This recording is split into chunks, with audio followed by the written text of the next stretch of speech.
Chapter 10, in which I discover love only to have my heart broken, and in revenge, I fry Harris's business. I didn't know I was in love until it was all over, and it was too late to do anything about it. Newt came home with a plaster cast on his lower left arm, and everything went back to normal. He worked as hard as ever, and the only change seemed to be that he held his morning coffee with one hand instead of two. Love started at the Saturday night dance. Somebody else had burned out or was sick or had run out of money or something. It was never exactly clear to me what had happened, and there was always something happening that required Saturday night dances, and we went to town as we usually did. I had done this several times now and knew what to expect. I still didn't fit in very well, didn't know any of the other kids, so as soon as I got inside the beer hall while Harris was outside fighting, and he fought every single time we went to the Saturday night dance, I got an orange pop and sat on a table in the corner until the movie started. Usually, nobody bothered me. When Harris was done fighting, he would come inside and get a pop and sit with me, and then we'd go in and watch. Gene Autry ride and shoot, where Harris would. He never tired of watching Gene Autry riding and shooting. I soon grew bored with it all, and on this particular night, I was leaning back a bit on my beer crate, not looking at the screen, but at the faces of the other kids in the room. There were 14 or 15 of them, ranging in age from 6 to 13 or so. As soon as hard puberty hit, they would be out dancing out in the front of the saloon, necking, and the cutoff seemed to be 12 or 13.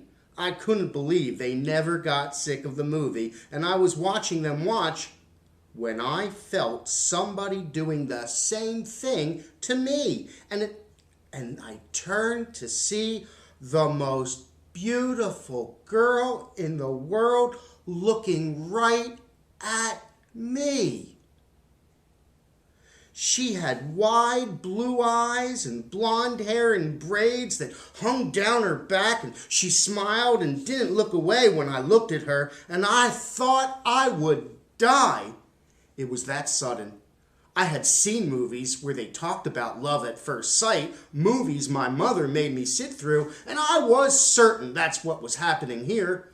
I turned away, could feel myself blushing savagely, and wished I could just crawl away.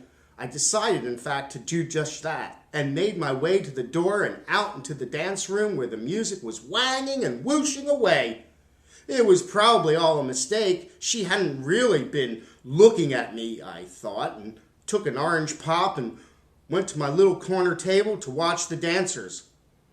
But when I turned to sit, I saw that she had followed me and sat at the same table. "Hi, I'm Elaine." I couldn't say anything. She was about my age, and when I saw her closely in the better light from the ceiling Coleman lanterns, she looked even more beautiful. Her eyes seemed to be made of cool ice, and she was wearing a blue dress that matched the color perfectly. "Elaine Patterson?" Still, I sat silent. Shyness, always a problem with me now, became a terminal illness. I thought I would burst, that in some way the shyness would stop my heart. I could hear it beating, whooping, and the beat seemed irregular, and it seemed entirely possible that I would just sit there like a turd and die. I took a breath, held it, controlled my voice as much as possible, and blurted my name. She smiled. "We live near Greener Lake, about 4 miles from the Larsons."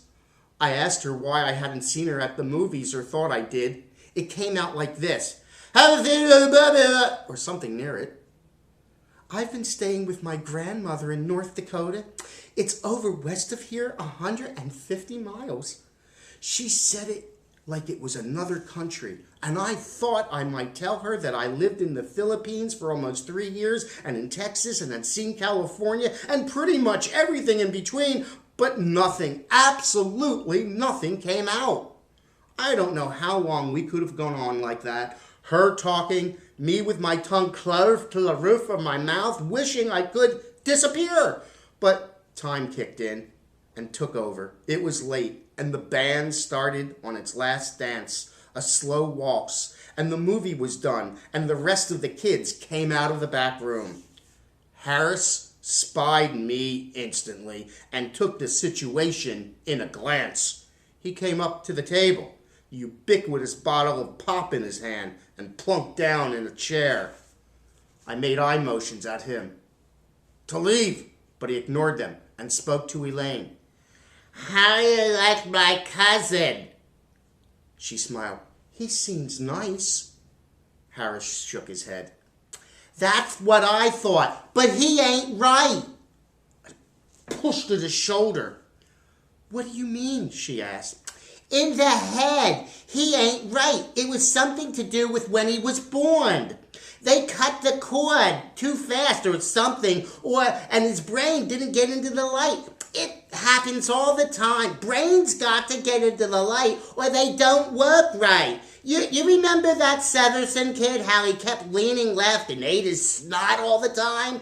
Harris pointed at me with his chin. "It's the same with him." "Not true," I said, or attempted to. It really came out as more of a blap. The shyness had gotten worse, and I was now in the position of having to convince Elaine that I was indeed right in the head and did not eat my snot. Without being able to speak, but it was too late. Elaine was studying me with a new look, one of pity, and she smiled, not unkindly, and nodded, and left me sitting there with Harris, fuming. "I'll get you for this," I told him.